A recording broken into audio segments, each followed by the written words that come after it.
నమస్కారం, prime news కి స్వాగతం. ముందుగా ముఖ్యాంశాలు. G20 వేదికగా నూతన పారిశ్రామిక విధానాన్ని ఆవిష్కరించిన రాష్ట్ర మంత్రి అమర్నాథ్ పారిశ్రామిక ప్రగతిపై ముఖ్యమంత్రికి ఉన్న నిబద్ధత చాటుకున్నారని ప్రశంస.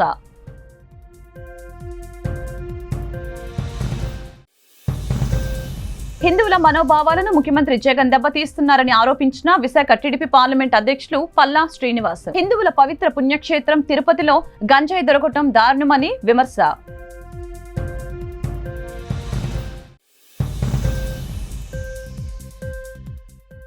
టీడీపీ అధినేత చంద్రబాబుకి కొనటం అమ్మటం కొత్త కాదన్న మాజీ మంత్రి పేర్ని నాని. చంద్రబాబు చరిత్ర అంతా కొనుగోలు రాజకీయమేనని ఎద్దేవా.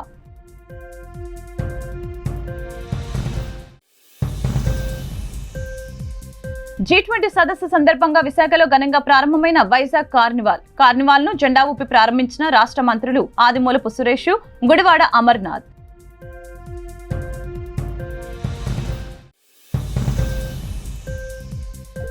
నలభై వార్డులో కొనసాగుతున్న కార్పొరేటర్ కోడిగుడ్ల పూర్ణిమ, కోడిగుడ్ల శ్రీధర్ సేవా కార్యక్రమాలు. స్థానిక కళ్యాణ మండపంలో పలు సంస్థలతో కలిసి ఏర్పాటు చేసిన ఉచిత వైద్య శిబిరం. ప్రస్తుత ఇండస్ట్రియల్ పాలసీ కాలపరిమితి పూర్తి కాకుండా 2023-27 సంవత్సరానికి సంబంధించి నూతన పారిశ్రామిక విధానాన్ని రూపొందించి రాష్ట్రంలో పారిశ్రామిక ప్రగతి, ఉద్యోగ ఉపాధి కల్పనపై తనకున్న నిబద్ధతను ముఖ్యమంత్రి జగన్మోహన్ రెడ్డి చాటుకున్నారు. ఈ సందర్భంగా రాష్ట్ర ప్రభుత్వ నూతన పారిశ్రామిక విధానాన్ని రాష్ట్ర పరిశ్రమల శాఖ మంత్రి గుడివాడ అమర్నాథ్ సోమవారం విశాఖలో ఆవిష్కరించారు. అలాగే పరిశ్రమల అనుమతులకు సంబంధించిన వైఎస్ఆర్ AP1 యాప్ ను ఆయన ప్రారంభించడం జరిగింది. ఈ సందర్భంగా ఆయన మాట్లాడుతూ గత ప్రభుత్వాలు నిర్లక్ష్యం చేసిన రంగాలకు జగన్మోహన్ రెడ్డి ప్రభుత్వం ఈ కొత్త ఇండస్ట్రియల్ పాలసీలో పెద్దపీట వేసిందని తెలిపారు. ఈ సమావేశంలో రాష్ట్ర పరిశ్రమల శాఖ సలహాదారు శ్రీధర్, శ్రావణి, షిప్పింగ్ అధినేత సాంబశివరావు, ఏపీ IDC చైర్పర్సన్ బండి పుణ్యశీల, CIA వైస్ ప్రెసిడెంట్ మురళీకృష్ణ తదితరులు పాల్గొన్నారు. YSR AP1 can schedule a virtual or physical meeting with experts. Sectoral district mapping helps you with district-based information for investors. Digital Library is an information center on all schemes run by the Government of India and the Government of Andhra Pradesh. Micro and small entrepreneurs may prepare their own basic DPR, detailed project reports. గత ప్రభుత్వం మాటల ప్రభుత్వంగా మాత్రమే పనిచేసింది. Corona కాలంలో మరి అభివృద్ధి ఏం చేశారు అని మరి మా గౌరవ ముఖ్యమంత్రి వర్యుల్ని ప్రస్తుతం ప్రతిపక్షంగా ఉన్నటువంటి వాళ్ళు నోటుకొచ్చినట్టు మాట్లాడారే తప్ప మరి వైజాగ్ గ్లోబల్ సమ్మిట్ సక్సెస్ తర్వాత మరి మాట్లాడటానికి నోళ్లే రావడం లేదు. ఎందుకంటే టార్గెట్ 2 లక్షల కోట్ల రూపాయల పెట్టుబడులు అనుకుంటే మరి వారి దృఢ సంకల్పం, వారి చిత్తశుద్ధి, మరి 13 లక్షల కోట్ల రూపాయల పెట్టుబడులు రావడానికి మరి సమ్మిట్ గొప్ప కారణమైనందుకు, అలాగే ప్రతిపక్షానికి చెంపపెట్టుగా నిలబడినందుకు మేము చాలా సంతోషిస్తూ ఉన్నాం. మరి నిజంగా ఇందాక సృజన గారు చెప్పినట్టు గత ప్రభుత్వాల్లో మరి ఇండస్ట్రియల్ పాలసీస్ కంప్లీట్ అయిన తర్వాత కొంత టైం తీసుకొని మళ్ళీ వాటిల్లో ఏదైనా చేంజెస్ ఉంటే చూసుకొని మళ్ళీ కొత్తగా తీసుకురావడానికి కొంత టైం పడేటటువంటి ఇదిలో మరి వారే చెప్తున్నారు. మరి ఆఫీసర్స్ అందరూ కూడా నిజంగా ఈ టైంలో ఒక పాలసీ కంప్లీట్ అయ్యే లోపే మళ్ళీ నెక్స్ట్ పాలసీని మాడిఫై చేసి ఇన్వెస్టర్స్ని అట్రాక్ట్ చేయడానికి, అలాగే అన్ని పర్మిషన్స్ని కూడా ఒక సింగిల్ విండో కిందకి తీసుకొచ్చి మీకు ప్రతి ఒక్క మార్గాన్ని కూడా సఫలీకృతం చేయడానికి జగన్మోహన్ రెడ్డి గారి చిత్తశుద్ధి ఇందులో కనిపిస్తూ ఉంది.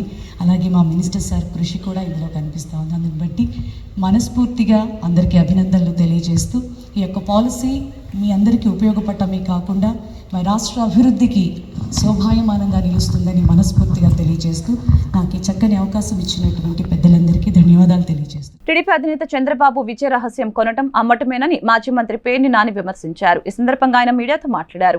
టీడీపీ అధికారంలో ఉన్నప్పుడు 23 మంది ఎమ్మెల్యేలను కొనుగోలు చేసింది చంద్రబాబు కాదా అని ప్రశ్నించారు. చంద్రబాబు అంటే నమ్మక ద్రోహం, వెన్నుపోటు, నయ వంచన అని విమర్శించారు.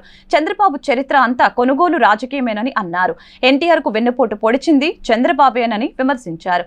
ఓటుకు నోటు కేసులో దొరికింది చంద్రబాబు కాదా అని నిలదీశారు. శాసనసభ్యుల కోటా నుండి జరిగినటువంటి లెజిస్లేటివ్ కౌన్సిల్ సభ్యత్వానికి జరిగినటువంటి ఎన్నికల మీద వైఎస్ఆర్ కాంగ్రెస్ పార్టీ నుండి సస్పెండ్ కాబడినటువంటి ఒక 4 శాసనసభ్యులు, అలాగే తెలుగుదేశం పార్టీకి సంబంధించినటువంటి చాలామంది వారు పునీతులుగాను రాజకీయాల్లో తప్పుడు పనులు చేతకానట్టు, వారి జీవితంలో ఏనాడు కూడా రాజకీయాల్లో తప్పుడు పనులు చేయనట్టు, మరీ ప్రత్యేకించి తెలుగుదేశం పార్టీ సంబంధించిన వారు అసలు తెలుగుదేశం పార్టీకి కానీ లేదా చంద్రబాబు నాయుడు గారికి కానీ, మరీ ప్రత్యేకించి వారి నాయకుడు చంద్రబాబు నాయుడు గారికి రాజకీయాల్లో తప్పుడు పనులు చేయటం అనేది అసలు ఆయనకి ఏమీ తెలియదని చెప్పని నంగనాచి కబుర్లు చెప్పటం గడిచిన 2 రోజులుగా మనం చూస్తూ ఇదంతా ఏదో జగన్మోహన్ రెడ్డి గారి తప్పిదం వల్లే, లేదు ఓటేసినా కూడా వారిని అన్యాయంగా సస్పెండ్ చేశారు, ఇట్లా రకరకాలుగా మాట్లాడతాం. అది చంద్రబాబు నాయుడు గారి లక్షణం, ఆయన నైజం, చంద్రబాబు నాయుడు గారి రాజకీయ మార్గం, చంద్రబాబు నాయుడు గారి యొక్క విజయ రహస్యం, రాజకీయ విజయ రహస్యం. ఇన్నాళ్ళు 14 ఏళ్ల ముఖ్యమంత్రి, 40 ఏళ్ల రాజకీయ చరిత్ర చెప్తున్నాడు కదా. ఆయనకు ఉన్నటువంటి ఆయన విజయ రహస్యం ఏంటి అంటే కొనటం, అమ్మటం. ఈ 2 తప్పితే ఏంటి ఉంది? ఎమ్మెల్యే ఉండవల్లి శ్రీదేవి స్వార్థ రాజకీయాలకు పాల్పడ్డారని విమర్శించారు. ఆమెని అవమానించారంటూ అసత్యాలు మాట్లాడుతున్నారని చెప్పారు. శ్రీదేవికి తాడికొండ నియోజకవర్గంలో ఆదరణ తగ్గిందని, ఆ విషయాన్ని పార్టీ అధ్యక్షుడు నేరుగా శ్రీదేవికి చెప్పారని తెలిపారు. టికెట్ దక్కదని భావించి వైసీపీకి నమ్మకద్రోహం చేశారని పేర్కొన్నారు. వారు చెప్తారు, నన్ను వాడుకుని నేను ఎమ్మెల్యేగా గెలిస్తే సంవత్సరంన్నర ముందే నీకు టికెట్ లేదమ్మా అని చెప్పేశారు. నాకు ఇది అవమానం కాదా అని మాట్లాడుతున్నారు. 2014 నుంచి 18 డిసెంబర్ దాకా తాటికొండ పదవి బాధ్యతలు చూసినటువంటి శ్రీమతి కృష్ణ గారు కొత్త అభ్యర్థి అయితే బాగుంటుంది అని చెప్పి పార్టీ కార్యకర్తలందరూ చెప్పిన దాని మీద పార్టీకి టికెట్ కావాలని వచ్చినటువంటి మీకు ఒక డాక్టర్, కొత్త అభ్యర్థి, డాక్టర్ చదువుకుని వచ్చారు, కొత్త అభ్యర్థిని పెడితే బాగుంటుందని కార్యకర్తలు చెప్పిన దాని మీదట కృష్ణ గారిని పిలిచి, అమ్మ శ్రీదేవి గారికి అవకాశం ఇద్దాం, మా ప్రజల్లో మీరు బలహీనపడ్డారు, కార్యకర్తలు మీ పట్ల ఇబ్బందిగా ఫీల్ అవుతున్నారని చెప్తున్నారు, కాబట్టి కొత్త అభ్యర్థిని పెడదాం, మీరు పార్టీని నమ్ముకుని ఉండండి, తప్పకుండా మిమ్మల్ని గౌరవంగా చూసుకుంటుంది పార్టీ అని చెప్తే, మీరు ఏనాడు పార్టీకి పనిచేయకుండా జెండా మోయకుండా ఎన్నికల ముందు వస్తే మీకు టికెట్ ఇచ్చినప్పుడు అప్పుడు మీకు అనిపించలేదా? అయ్యో పాప కృష్ణ గారు అని అనలేదే, నాకు వద్దండి కృష్ణ గారికి టికెట్ ఇవ్వండి అని అనాలి కదా. స్వార్థం, పార్టీ మీద ప్రేమ కానీ విలువలు కానీ ఏమాత్రం పాటించకుండా ఇవాళ నన్ను సంవత్సరం ముందు వేరే ఇన్ఛార్జిని వేశారు, నన్ను అవమానం చేశారు. ఎమ్మెల్యేగా అవమానం చేయలేదే, పార్టీ మీటింగ్లకి మొన్న కూడా వచ్చారు కదా మీరు. ముఖ్యమంత్రి గారు 175 ఇన్ఛార్జీలని పిలిచినప్పుడు కూడా మీరు వచ్చారు కదా, మా అందరితో పాటు మీరు కూడా పాల్గొన్నారు కదా. పార్టీ ఎక్కడ వదిలింది మిమ్మల్ని? కార్యకర్తల్లో ప్రజల్లో కొంచెం బలహీనపడ్డారు కాబట్టి కొత్త అభ్యర్థిని పెడదామని చెప్పని నిజాయితీగా చెప్పాడు జగన్మోహన్ రెడ్డి గారు. చివరిదాకా చంద్రబాబు లాగా మోసం చేసి చివరి క్షణంలో నామినేషన్ రోజు అయిపోతున్నప్పుడు కూడా మిమ్మల్ని చెప్పకుండా బయట కూర్చోబెట్టి ఆఫీస్ బయట ఇదిగో పిలుస్తాం అని చెప్పని ఇంకొకరు బీఫార్మ్ ఇస్తే సమ్మగా ఉంటుందా మనకి? రాష్ట్ర ముఖ్యమంత్రి జగన్మోహన్ రెడ్డి హిందువుల మనోభావాలను దెబ్బతీస్తున్నారని మాజీ ఎమ్మెల్యే టీడీపీ జిల్లా అధ్యక్షులు పల్లా శ్రీనివాసరావు ఆరోపించారు. ఈ సందర్భంగా సోమవారం జిల్లా టీడీపీ కార్యాలయంలో జరిగిన మీడియా సమావేశంలో ఆయన పాల్గొని మాట్లాడారు. హిందువులు పవిత్రంగా భావించి తిరుమలలో గంజాయి దొరకటం దారుణమని, ముఖ్యమంత్రికి హిందువుల మనోభావాలు అంటే లెక్క లేకుండా పోయిందని తెలిపారు. ఇప్పటి వరకు తిరుమల వెళ్లిన సీఎంలు సతీ సమేతంగా వెళ్లారని, హిందువులంటే చులకన భావంతోనే జగన్ సతీ సమేతంగా వెళ్లలేదని విమర్శించారు. హిందువులు పవిత్రంగా భావించేటువంటి తిరుపతి తిరుమల దేవస్థానంలో ఒక కాంట్రాక్ట్ ఉద్యోగి గంజాయి అమ్ముతూ పట్టుబడినటువంటి సంఘటన అందరికీ తెలిసినటువంటిదే. ఇక్కడ ఎంత దారుణం అంటే హిందువులు పరమ పవిత్రంగా భావించేటువంటి తిరుపతి దేవస్థానంలో ఎప్పుడూ కూడా లేని విధంగా ఈ డ్రగ్స్ అక్కడ అమ్ముతున్నారంటే దీనికి వైసీపీ ప్రభుత్వం, ముఖ్యంగా జగన్మోహన్ రెడ్డి గారికి హిందువుల యొక్క మనోభావాల పట్ల చులకన భావన ఉందనే ఉద్దేశంతోనే అక్కడ ఆ విధంగా డ్రగ్స్ అమ్ముతున్నారని చెప్పేసి మేము భావిస్తున్నాం. ఎప్పుడు కూడా అంటే ఈ దేశంలో మత సామరస్యానికి చిహ్నంగా ఈ దేశం ఉంది, కానీ ఎక్కడ కూడా ఒకరి యొక్క మనోభావాలు దెబ్బతీసే విధంగా ఒక అధికార పార్టీలో ఉంటూ, ఒక అధికారం చేస్తూ, అధికారంలో ఉండి ఇలాగ ఒక మతానికి సంబంధించినటువంటి వారి యొక్క మనోభావాలు దెబ్బతీసే విధంగా ప్రభుత్వాలు పనిచేసేటువంటి విధానం ఎక్కడా లేదు. రాష్ట్రంలో గంజాయి కేసులు పెరుగుతున్నాయని, ఉపాధి అవకాశాలు లేకపోవడంతో యువత గంజాయి రవాణా చేస్తున్నారని తెలిపారు. సమావేశంలో టీడీపీ రాష్ట్ర ప్రధాన కార్యదర్శి నజీర్ అహ్మద్, జిల్లా ప్రధాన కార్యదర్శి పాసర్ల ప్రసాద్ పాల్గొన్నారు. కానీ ఈరోజు జగన్మోహన్ రెడ్డి గారికి ఆ చులకన భావన ఉంది కనుకనే, ఎందుకు చులకన భావన అని అంటున్నామంటే, ఆయన ఏ రోజు కూడా హిందువులు అక్కడ తిరుపతి తిరుమల దేవస్థానానికి కుటుంబంతో వెళ్ళలేదు. ఏ రోజు కూడా ఆయన అక్కడ ఉన్నటువంటి పద్ధతి ప్రకారంగా ఎంతోమంది ముఖ్యమంత్రులు చేశారు. ఏ రోజైనా సరే వారు సతీ సమేతంగా వెళ్ళినటువంటి దాఖలాలు ఉన్నాయా? అదే నిదర్శనం అని చెప్పేసి మేము తెలియజేస్తున్నాం. అదే కాకుండా ప్రతి ఒక్కరు కూడా భావిస్తుంది ఏంటంటే, తిరుపతి తిరుపతి దేవస్థానంలో అక్కడ భక్తులు మనోభావాలు దెబ్బతీసే విధంగా వాళ్ళకి అక్కడ సౌకర్యాలు కూడా లేకుండా చేయడం కూడా జగన్మోహన్ రెడ్డి గారు అధికారంకి వచ్చిన తర్వాత అక్కడ జరుగుతుందనే వాదనలు కూడా వినిపిస్తున్నాయి. ఇది వాస్తవాన్ని మేము భావిస్తున్నాం. ఈరోజు డ్రగ్స్ అమ్ముతున్నారంటే మరి ప్రభుత్వానికి ఆ చులకన భావన ఉన్నవాళ్ళే కదా. నగరంలో ఈ నెల 28, 29 తేదీలలో నిర్వహించబోవు G20 శిఖరాగ్ర సదస్సుల సందర్భంగా ప్రజల్లో అవగాహన పెంపొందించే కార్యక్రమాల్లో భాగంగా YMCA నుండి ఆర్కే బీచ్ వరకు వైజాగ్ కార్నివాల్ నిర్వహించారు. ముందుగా రాష్ట్ర మున్సిపల్ శాఖ మంత్రి ఆదిమూలపు సురేష్, ఐటీ శాఖ మంత్రి గుడివాడ అమర్నాథ్ కలిసి జెండా ఊపి వైజాగ్ కార్నివాల్ ప్రారంభించారు. ఈ కార్యక్రమంలో మున్సిపల్ స్పెషల్ సెక్రటరీ శ్రీలక్ష్మి, జిల్లా collector doctor A Mallikarjuna, municipal commissioner P Rajababu, joint collector KS Viswanathan, municipal tourism అధికారులు, కళాకారులు, ప్రజలు పెద్ద ఎత్తున పాల్గొన్నారు.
రాష్ట్రంలో వైద్య సేవలకు వైఎస్ఆర్ హయాంలో ఉన్న వైభవం తిరిగి తీసుకొనొచ్చే దిశగా సేవలు అందించడమే లక్ష్యంగా గత ప్రభుత్వం విస్మరించిన వైద్య సేవలను వైసీపీ ప్రభుత్వం ప్రతిష్టాత్మకంగా తీసుకుని ప్రజలకు మెరుగైన వైద్య సేవలు అందించడానికి గతం కన్నా ఎక్కువ అంబులెన్స్లను ఏర్పాటు చేశామని రాష్ట్ర ముఖ్యమంత్రి బూడి ముత్యాల నాయుడు తెలిపారు.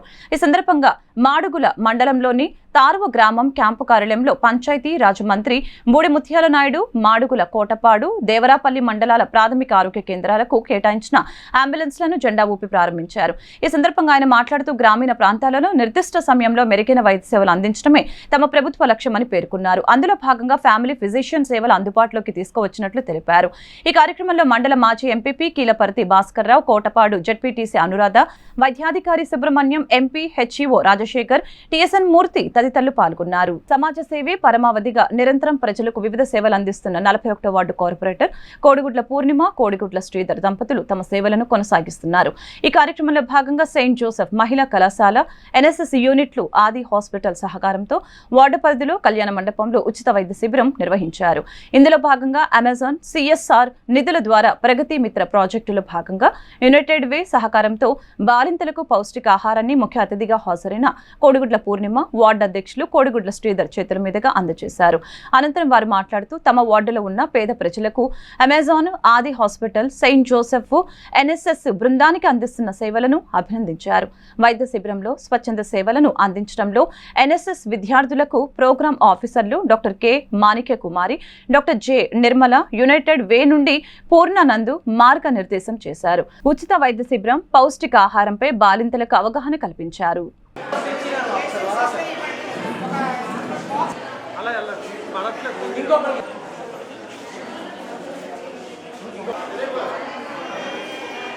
అదొక డేట్స్, ఇదేమో చెక్కీస్, గ్రౌండ్ నట్ అంటే వేసనగా బెల్లం.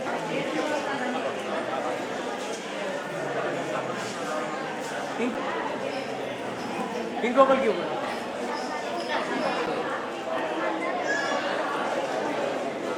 అలా ఉంటారు. Okay, thank you. Free medical camp పెట్టడం జరిగింది. అది ఎన్ఎస్ఎస్ వారి ఆధ్వర్యంలో ఆది హాస్పిటల్ ఎన్ఏడి వారు చేయడం జరుగుతుంది. ఇక్కడ ఎన్ఎస్ఎస్ వారు ఇది ఈ సెయింట్ జోసెఫ్ ఉమెన్స్ కాలేజ్ వారు వాళ్ళ ఆధ్వర్యంలో జరుగుతుందండి. మరి మణికుమారి గారు వాళ్ళ స్టూడెంట్స్ కూడా వచ్చి దీంట్లో పార్టిసిపేట్ చేసి ఎంత ఉత్సాహంగానూ మరి మా వార్డుని వాళ్ళు సెలెక్ట్ చేసుకొని మా వార్డులో ఉండే వాళ్ళందరికీ ఇలాగ మెడిసిన్ అనేది ఫ్రీగా ఇవ్వడం, అలా చెకప్ అనేది మెడికల్ చెకప్ అనేది ఫ్రీగా చేయడం అనేది నిజంగా మాకు సంతోషంగా ఉంది. అలాగే ఈ ప్రెగ్నెంట్ లేడీస్కి ఈ ప్రగతి మిత్ర వారు న్యూట్రిషన్ కిట్ అనేది ఇవ్వడం జరుగుతూ ఉందండి. 3rd మంత్ నుంచి 9th మంత్ లోపు ఉండే ప్రతి ఒక్క ప్రెగ్నెంట్ లేడీస్కి ఇస్తున్నారు. వాళ్ళందరికీ కూడా మా వార్డుని ధన్యవాదాలు తెలియజేస్తూ సెలవు తీసుకుంటాం. అందరికీ నమస్కారం అండి. ఈరోజు 41 వార్డులో మెడికల్ క్యాంప్ నిర్వహించారు. మన సెయింట్ జోసెఫ్ బాలికలు ఎన్ఐసిసి విద్యార్థులు స్వయంగా వచ్చి ఇక్కడ ఎవరైతే సబస్టిన్ కోణంలో పేదలు ఉన్నారో వాళ్ళందరికీ ఫ్రీ మెడిసిన్ ఆది హాస్పిటల్ ద్వారా మెడిసిన్ సప్లై చేసి డాక్టర్ని సప్లై చేశారు. వాళ్ళందరికీ మా కృతజ్ఞత తెలుపుతున్నాం. ఇదే కాకుండా ప్రతి మా జ్ఞానాపురంలో సెయింట్ జోసెఫ్ బాలికలు ఎన్నో సేవా కార్యక్రమాలు నిర్వహించి ఎన్నో విధాలుగా మాకు తోడ్పడుతున్నారు. అదే కాకుండా బాలింతలకు ఈరోజు గర్భిణీ స్త్రీలకు పోషక విలువైన ఆహారాన్ని ఉచితంగా అందిస్తున్నారు. ఎవరు ప్రగతి మిత్ర వాళ్ళకి కూడా కృతజ్ఞత తెలుపుతూ. నమస్కారం అండి, నా పేరు డాక్టర్ మాణిక్య కుమారి. నేను Saint Joseph college for women అక్కడ నేను ప్రొఫెసర్గా పనిచేస్తున్నాను. అట్లాగే జాతీయ నేషనల్ సర్వీస్ స్కీమ్కి కోఆర్డినేటర్గా చేస్తున్నాను. ఈ సందర్భంగా మేము జ్ఞానాపురం అలాగే సెబాస్టియన్ కాలనీ ప్రజలకి ఒక ప్రత్యేక సేవా శిబిరాన్ని నిర్వహిస్తూ ఆ కార్యక్రమంలో భాగంగా మేము ఈరోజు ఒక ఉచిత వైద్య శిబిరాన్ని నిర్వహిస్తున్నాం. ఈ వైద్య శిబిరం మన నగరంలో ఎన్ఏడి జంక్షన్ వద్ద ఉన్నటువంటి ఆది హాస్పిటల్ బ్రాంచ్ వాళ్ళు నిర్వహిస్తున్నారు. వీళ్ళు ఏంటంటే ఇక్కడ ఉన్నటువంటి ప్రజానీకానికి చికిత్స చేసి అలాగే వారికి తగినటువంటి మందుల్ని కూడా ఉచితంగా సరఫరా చేస్తున్నారన్నమాట. దీనితో పాటు మన అంగన్వాడీ తరపున ఉన్నటువంటి గర్భిణీ స్త్రీలు ఎవరైతే ఉన్నారో ఈ 2 ప్రాంతాల్లో సెబాస్టియన్ కాలనీ జ్ఞానాపురం ప్రాంతాల్లో ఉన్న గర్భిణీ స్త్రీలందరికీ అంగన్వాడీ సహకారంతో అంటే అంగన్వాడీ యొక్క సమక్షంలో మేము ఒక ఉచితంగా న్యూట్రిషన్ కిట్స్ను కూడా సప్లై చేస్తున్నాం అన్నమాట. ఆ న్యూట్రిషన్ కిట్లో ఏంటంటే డ్రై ఫ్రూట్స్, క్యాజూ నట్స్. పరిశోధన రంగాన్ని అభివృద్ధి చేసేందుకు న్యూట్రిఫై జీని సంస్థ కృషి చేస్తుందని సంస్థ చైర్పర్సన్ అమిత శ్రీవాత్సవ్, ఆపరేషన్స్ డైరెక్టర్ కాసిం తెలిపారు. ఈ సందర్భంగా సిరిపురంలోని ఓ ప్రైవేట్ హోటల్లో నిర్వహించిన మీడియా సమావేశంలో వారు పాల్గొని మాట్లాడారు. తమ సంస్థ ఇప్పటికే 11 దేశాలు విస్తరించి ఉందని చెప్పారు. చిన్న నగరాల్లోనూ ఉపాధి అవకాశాలు పెంపొందించడానికి విశాఖ కేంద్రంగా ఇక్కడ కూడా తమ కేంద్రాన్ని ఏర్పాటు చేసినట్లు తెలిపారు. ఇందుకోసం గీతం సెంచురియన్ యూనివర్సిటీతో కలిసి న్యూట్రాసిటికల్స్ పరిశోధనలు చేస్తున్నట్లు తెలిపారు. So when we work with large company, for example, I said we have worked with Jubilant Pharmaceutical for the portfolio. So when the platform starts designing the ingredients and product, all that has to be sourced, right? And the software picks up on merit. So if there's an innovation, let's say from your university and the university, and which is plugged onto a platform, the AI will read that innovation and it will create a merit system. And if it is unique for the product development, it pushes it to the product manufacturing. The good thing is, see, an innovator will not know whom to meet in Jubilant Pharmaceuticals. Now he need not worry.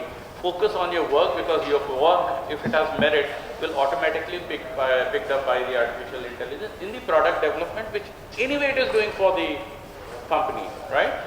And how do I protect? So yes, sir, we use data points which are curated data points. So for example, data points from Lancet, British Medical Journal. So these are well validated scientific resources. As we are committed to build our country, happy to share that See, when it comes to nutraceuticals, everyone goes to America, Singapore and Shanghai in China. No one comes to India. India is the reservoir of Ayurveda. We see every new technology every day, but every technology is not put in transformational to the end user. Every technology is lost in between, and some of the technologies are not even born and they are gone off, shelled off. What we did is a reverse engineering. We did from the user perspective, we developed the technology, what are their gaps, solutions, and what are their thought process ahead, what they want exactly to be put into the technology. We did that reverse engineering. So it took us 2 to 3 years to put into the technology right way and right data points, which is very good, which is very intentional for industries, and they can plug into the platform. They can design the label claim, they can validate the label claim with respect to the regulator. They can even see the infringement of IP that the sir has asked a question through the IP data, and they can launch the product within no time. What we did in the platform is we compressed the 2 years of ideation of a product to commercialization within short of 1 day. You can create a label claim, and within 6 months you can able to launch into the market. So this is AI powered platform which has 1.2 million data points restricted to only nutraceuticals in human being. BJP అవినీతిని ప్రశ్నించిన వారిపై అనర్హత వేటు వేసి కేసులు నమోదు చేస్తున్నారని Congress party రాష్ట్ర వర్కింగ్ ప్రెసిడెంట్ రాకేష్ రెడ్డి, రాష్ట్ర అధికార ప్రతినిధి వజ్జిపర్తి శ్రీనివాస్ ఆరోపించారు. ఎంపీగా రాహుల్ గాంధీపై బీజేపీ ప్రభుత్వం అనర్హత వేటు వేయటాన్ని నిరసిస్తూ దేశవ్యాప్తంగా సత్యాగ్రహ దీక్ష నిర్వహించాలని పిలుపునిచ్చారు. జీవీఎంసీ గాంధీ విగ్రహం వద్ద ఇండియన్ డెమోక్రసీ బ్లాక్ డేగా సంకల్ప సత్యాగ్రహ దీక్ష నిర్వహించడం జరిగింది. ఈ సందర్భంగా వారు మాట్లాడుతూ కేంద్ర ప్రభుత్వం ప్రతిపక్షాలపై అప్రజాస్వామికంగా వ్యవహరిస్తుందని మండిపడ్డారు. ప్రధాని మోదీ ఆదానీలపై ప్రశ్నించినందుకు రాహుల్ గాంధీపై అనర్హత వేటు వేశారని మండిపడ్డారు. రాహుల్ గాంధీ గారి మీద మొన్న 23వ తారీఖు సూరత్ కోర్టు ఏదైతే జడ్జిమెంట్ ఇచ్చిందో డిఫమేషన్ కేసు మీద, దానికి సంబంధించి ఇవాళ నాడు 24వ తారీఖు పార్లమెంట్లో ఆయన పార్లమెంట్ సభ్యత్వాన్ని కూడా రద్దు చేయడం జరిగింది. మనం ఒక జడ్జిమెంట్ మనం ఒకసారి పరిశీలించినట్టయితే దాదాపు 30 రోజులు సమయం ఇచ్చింది సూరత్ కోర్టు పై కోర్టులో అప్పీల్ చేసుకోవడానికి. కానీ ఇవాళ నరేంద్ర మోడీ గారి ప్రభుత్వం రాహుల్ గాంధీ పేరు చెప్తేనే ఉలిక్కిపడే పరిస్థితి వస్తూ ఉంది. రాహుల్ గాంధీ పార్లమెంట్లో మాట్లాడితే ఆయన మాట్లాడనీయట్లేదు, మాట్లాడే స్పీచ్లు కూడా తొలగించే పరిస్థితి తీసుకొస్తున్నారు. కనుక ఇవాళ మనం చూసుకున్నట్టయితే అదానీ అంశం, రాహుల్ గాంధీ గారు ఒకటే సూటిగా ప్రశ్న అడుగుతున్నారు. దాదాపు 20,000 కోట్ల రూపాయలు అదానీ కంపెనీలో పెట్టుబడి పెట్టినటువంటి వ్యక్తులు ఎవరని కూడా రాహుల్ గాంధీ గారు సూటిగా ప్రశ్నిస్తుంటే నరేంద్ర మోడీ గారు, ఆయన అమిత్ షా గారు, ఆయనటువంటి బీజేపీ పార్టీ కూడా తప్పించుకునే కార్యక్రమం చేస్తుంది. కింద తడిసే పరిస్థితి తీసుకొస్తున్నారు. కనుక ప్రజలు కూడా దీనందరూ గ్రహిస్తున్నారు. ఖచ్చితంగా కాంగ్రెస్ పార్టీకి మద్దతు ఇస్తారు. రాహుల్ గాంధీ నాయకత్వాన్ని బలపరుస్తూ నరేంద్ర మోడీ నిరంకుశ వైఖరికి వ్యతిరేకంగా ప్రజలు కూడా బుద్ధి చెప్తారని కూడా ఈ సందర్భంగా తెలియజేస్తారు. రాహుల్ పై వేసిన అనర్హత వేటు ఉపసంహరించుకోకపోతే ఉద్యమం తీవ్రతరం చేస్తామని హెచ్చరించారు. ఈ కార్యక్రమంలో పార్టీ విశాఖ జిల్లా అధ్యక్షులు గొంప గోవిందరాజు, ఎం లక్ష్మి, వేగి వెంకటేష్, లక్కరాజు రామారావు, సుధాకర్, జి శ్రీనివాసరావు తదితరులు పాల్గొన్నారు. దేశ చరిత్రలో పార్లమెంట్ వ్యవస్థకి ఈరోజు ఒక చీకటి రోజుగా చెప్పుకోవచ్చు. ఏదైతే గుజరాత్ డిస్ట్రిక్ట్ కోర్టు రాహుల్ గాంధీ గారికి 2 సంవత్సరాలకు మించినటువంటి శిక్ష, ఏదైనా శిక్ష అంటే 2 సంవత్సరాలకు మించి, ఆ శిక్ష కూడా ఏదైనా మర్డర్ కేసులో కానీ, మానభంగం కేసులో కానీ, దేశద్రోహం కేసులో కానీ, లేదా ప్రభుత్వ ధనాన్ని దోచుకునే కేసుల్లో కానీ, చీటింగ్ కేసుల్లో ఉన్నటువంటి కేసుల్లో తప్ప ప్రజాస్వామ్య వ్యవస్థని ప్రశ్నించేదానికి 2 సంవత్సరాల కన్నా తక్కువ శిక్ష ఉన్నటువంటి కేసులో కావాలనే 2 సంవత్సరాల శిక్ష వేయటం, ఆ 2 సంవత్సరాల శిక్ష వేసినప్పటికీ కూడా డిస్ట్రిక్ట్ కోర్టు ఆయనకి బెయిల్ అంగీకరించింది. 30 రోజుల్లో ఇంకా అప్పీల్కి వెళ్ళే టైం ఉంటుండగా, అంటే రిజల్ట్ ఇచ్చిన జడ్జిమెంట్ ఇచ్చిన గంటల వ్యవధిలోనే పార్లమెంటులో రాహుల్ గాంధీ గారిని క్రమశిక్షణ చర్యల కింద, అంటే నేర చరిత్ర కింద డిస్క్వాలిఫై చేయడం జరిగింది. కానీ డిస్క్వాలిఫై చేసేటప్పుడు ప్రొసీజర్ ఫాలో అవ్వాలి, లీగల్ ప్రొసీజర్ ఫాలో అవ్వాలి. యాక్చువల్గా సెక్షన్ 8 ఆర్టికల్ 102 కానీ 103 కానీ అనేక సందర్భాల్లో అనేక కేసుల్లో అనేక విషయాలు చెప్పడం జరిగింది. కానీ ఈ కేసులో మాత్రం పూర్తిగా కక్ష సాధింపు చర్యగానే చర్యలు తీసుకోవటం జరిగింది. కానీ రాహుల్ గాంధీ ఇలాంటి విషయాలకు భయపడే అవసరం లేదు. అలాగే కాంగ్రెస్ పార్టీ ఏ రోజు కూడా భయపడదు. మోడీ కబడ్డార్, మోడీలందరూ దొంగలే అని కాంగ్రెస్ పార్టీ తరఫున, ఆంధ్రప్రదేశ్ తరఫున పిసిసి అధికార ప్రతినిధిగా నేను అంటున్నాను. రాష్ట్ర ముఖ్యమంత్రి దళిత మైనార్టీ పక్షపాతి అని, వెనుకబడిన వర్గాల ఆశాజ్యోతి అని 36వ ward YCP corporator Masipogu Mary Jones, ward president Masipogu Raju తెలిపారు.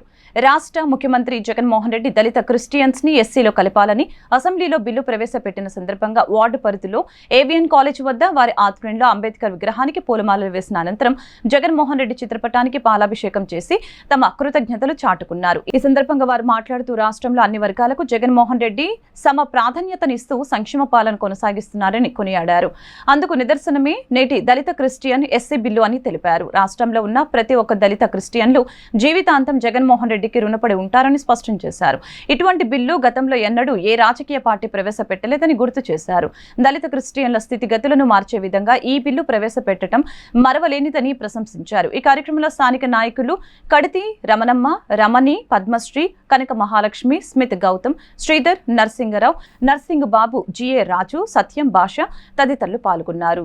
ఈరోజు 36 వార్డు మైనార్టీ క్రిస్టియన్ మైనార్టీ అధ్యక్షులైనటువంటి సోదరుడు స్మిత్ గారి ఆధ్వర్యంలో ఈరోజు దళిత క్రిస్టియన్లకి ఎస్సీలుగా గుర్తింపు చేస్తూ అసెంబ్లీ తీర్మానం చేసిన మా దేవుడు జగన్మోహన్ రెడ్డి గారికి 36 వార్డు తరఫున క్రిస్టియన్స్ నాయకులు, క్రిస్టియన్స్ సంఘస్థులు అందరూ కూడా ఇవాళ డాక్టర్ బాబాసాహెబ్ అంబేద్కర్ గారి విగ్రహం సమక్షంలో పెద్దలు ముఖ్యమంత్రి గారి వర్యులకు విగ్రహానికి పాలాభిషేకం చేయడం జరిగింది. ఉన్న దాదాపు క్రిస్టియన్స్ అందరూ కూడా ఒక పండగ వాతావరణం చేసుకోవడం జరుగుతుంది. దీనికి మేమంతా ఈ 36 వార్డు వైఎస్ఆర్ కాంగ్రెస్ పార్టీ తరఫున క్రిస్టియన్స్ అందరూ కూడా చాలా సంతోషంతో వ్యక్తం చేస్తున్నాము, సంబరాలు జరుపుకుంటున్నాము. ఈరోజు నేను కూడా క్రిస్టియన్ కార్పొరేటర్ని. ఇక్కడ నేను ఈరోజు మా హానరబుల్ సీఎం గారు ఇలాగా క్రిస్టియన్ మైనారిటీ అందరిని కూడా ఎస్సీగా కన్వర్ట్ చేసినందుకు చాలా హ్యాపీగా ఉంది. ఈరోజు మా క్రిస్టియన్ మా అందరు సహోదరు అందరూ కూడా క్రిస్మస్ అనేది మళ్ళీ ఒకసారి ఈ మంత్లో మాకు వచ్చినంత సంతోషంగా ఉంది. ఇలాంటి ఎన్నో మా ఫేవర్ చేయాలని మా ఒక హానరబుల్ సీఎం గారిని కోరుకుంటూ మనస్ఫూర్తిగా థ్యాంక్స్ తెలియజేస్తున్నాను సార్కి. Thank you.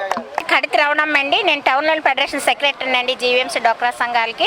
ఈరోజు ఒక దళితుల్ని గుర్తించి ఆయన క్రిస్టియన్, నేను క్రిస్టియన్ అండి, మరి క్రిస్టియన్గా నేను క్రిస్టియన్గా ఉంటూ ఆయన మమ్మల్ని జగన్మోహన్ రెడ్డి గారు గుర్తించారు. మమ్మల్ని గుర్తించి ఒక క్రిస్టియన్ దళితులకి ఒక అవకాశం ఇచ్చినందుకు మాకు ముఖ్యంగా మహిళలుగా మేము చాలా సంతోషపడుతూ మా కార్పొరేటర్ గారికి వాళ్ళు ఎన్నంటూ ఉంటూ మేము ముందుకు నడిచి ఇంకా ముందుకు అనేకమైన కార్యక్రమంలో కూడా పాలు పంచుకుంటాం. తెలుగు మధురవాడ శ్రీ విశ్వకర్మ భగవాన్ కార్పెంటరీ కళాకారుల సంక్షేమ సేవా సంఘం ఆధ్వర్యంలో కార్పెంటర్ డే వేడుకలు ఘనంగా నిర్వహించారు. ఈ వేడుకలను పురస్కరించుకొని మధురవాడ చంద్రంపాలెం ప్రభుత్వ ఉన్నత పాఠశాలలో కార్పెంటర్ వృత్తిలో ఉన్న విశ్వ బ్రాహ్మణులు ఉచిత రిపేర్లు చేసి తమ ఔన్నత్యాన్ని చాటుకున్నారు. పాఠశాల ప్రధానోపాధ్యాయుడు రాంబాబు కోరిక మేరకు పాఠశాలలో విద్యార్థులు ప్రతిరోజు వినియోగించే టేబుల్, కిటికీ, తలుపులతో పాటు మరిన్ని పరికరాలను వారు ఉచితంగా మరమ్మతులు చేశారు.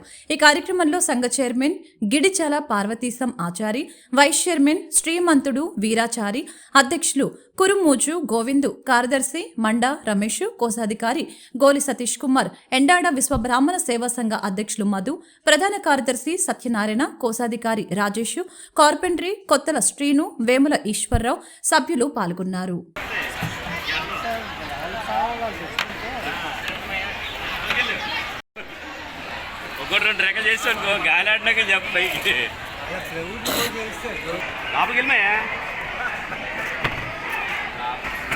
వార్తలు ముగించే ముందు ముఖ్యాంశాలు మరొకసారి.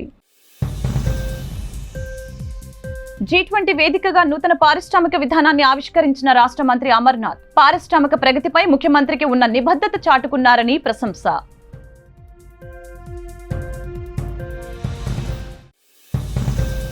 హిందువుల మనోభావాలను ముఖ్యమంత్రి జగన్ దెబ్బతీస్తున్నారని ఆరోపించిన విశాఖ టీడీపీ పార్లమెంట్ అధ్యక్షులు పల్లా శ్రీనివాస్. హిందువుల పవిత్ర పుణ్యక్షేత్రం తిరుపతిలో గంజాయి దొరకటం దారుణమని విమర్శ.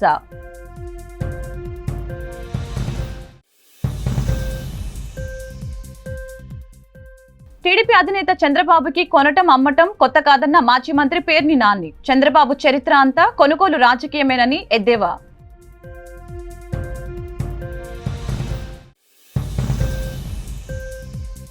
G20 సదస్సు సందర్భంగా విశాఖలో ఘనంగా ప్రారంభమైన వైజాగ్ కార్నివాల్ ను జెండా ఊపి ప్రారంభించిన రాష్ట్ర మంత్రులు ఆదిమూలపు సురేష్, గుడివాడ అమర్నాథ్.